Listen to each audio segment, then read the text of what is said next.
The great thing about Brahms as a composer is the warmth. Right from his earliest works, you feel that here is somebody who's lived love. Even in the early piano pieces, in the earlier orchestral serenades, there's this feeling of somebody communing with himself. And it's always autumn in Brahms's music, that's another thing. Summer sometimes as well, but there are these dark, mellow textures, which I think people either like or they don't like. I think if you have a poetic nature, you're going to gravitate towards these ochre, dark, mellow, golden textures, which are there everywhere in his music, right from the earliest pieces through to the late mystical piano works.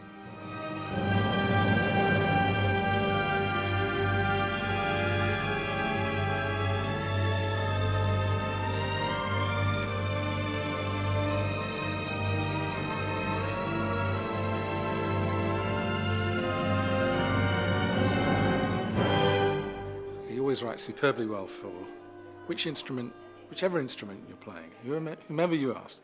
Brahms always writes well for you. And also, as I play his music more and more over time, more and more I admire how he moves from one idea to the next. And that, for me, is a route through to hidden areas in Brahms, which at first, because of the gorgeous noise and the sheer beauty of the tunes, you can miss.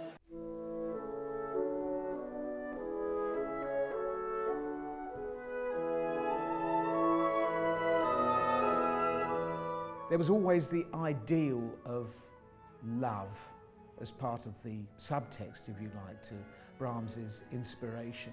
He sought love throughout his life. He would love to have been a father, for example. He never was. He loved children. And that fatherly figure came across very much in the image of him, as we understand the bearded figure. But he was genuinely like that. He was as he looked, as a person. And I think that's a very important part of the nature of his music. I think the longer you're in an orchestra, the more you appreciate Brahms and Beethoven.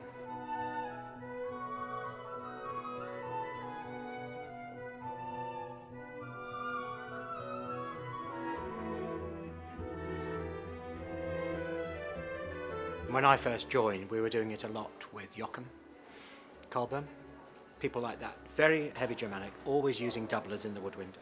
Very heavy, very ponderous. And although it was very majestic music, and I think there's still a big school of thought, I think that's how Brahms ought to be done. Of course, the big thing that's changed over the last 10, 15 years through the influence of early music is going back to the original tempi, going back to lighter forces, which means that conductors tend to use single wind. Always in Brahms now. I can't think when I last used doublers in Brahms. But that's where I started, you know, going into the Philharmonia with big name conductors and playing fourth oboe, you know, sort of before I even came in here. And for me, that's much more fun. I can understand fundamentally where Brahms comes from and where Beethoven comes from now. And I find it a joy now.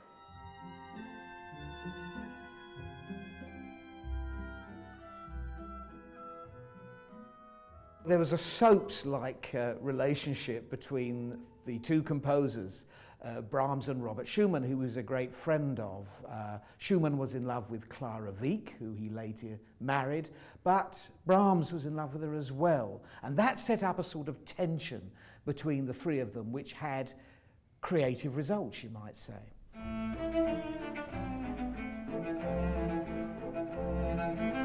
Very involved parts, always playable, but very challenging. But when you succeed in achieving them, you always feel like you're making a real contribution to the orchestra, and that's what's really satisfying with Brahms. So you're always enveloped in this really lush sound around the orchestra, and it's just a fantastic feeling, that.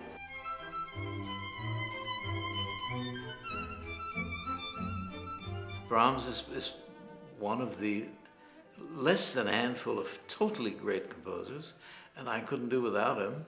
I love to hear it, I love to conduct it, I love to play it, and I think that it's the most perfect amalgam of romanticism and classical structure that I know, and I love everything. A lot of people don't like it, and they usually don't like it because in the old days that started when they were so fond of Wagner, and so there was always two camps, the Wagner camp. But then you never know. I mean, for instance, Benjamin Britten, whom I admired above everything, he couldn't stand Brahms. I've never been able to understand that. But one didn't argue with Ben Britten, so I never discussed it with him.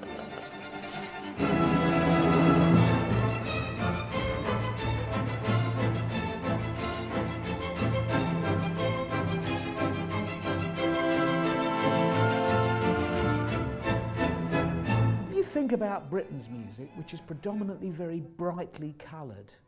It shines at you, Britten's music. Everything seems up in the higher reaches of the instruments, if you like. And then you think of Brahms, where everything is predominantly dark and mellow, and it's weighty and it's solid.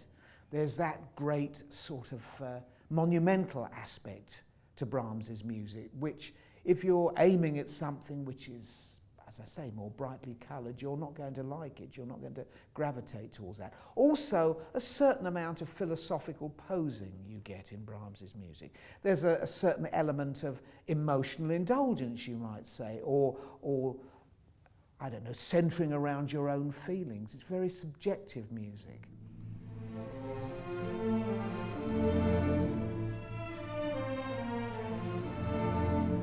When I was 16 and 17, I used to play the viola, and I had to play one of the Brahms sonatas on the viola, and I hated it with a vengeance. I didn't understand it, I didn't want to do it, I couldn't understand why everybody told me that it was marvellous, and I think because everybody told me that it was something that I might mature into, I hated it even more because I didn't get it, and it made me feel as though I was missing out.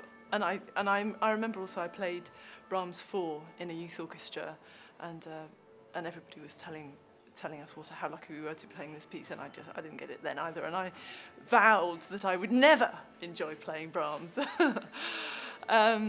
Since then, however, I've had to eat my words, because actually I think Brahms is some of the most sublime music to play and to listen to as well. Brahms was never young, in my view. Even the early works are mature works. The F minor piano sonata is a very early work, but you would think it was written by a man in middle age, late middle age, in fact. It's not. There are no works that you look back on them and think, this is the work of an energetic, sprightly young man who's indulging his physicality. I don't think that's true with Brahms at all. There's always deep thinking and a certain melancholy underpinning everything he wrote, right from the beginning. There's strength but delicacy within it as well, and I think that's what actually eventually gets everybody.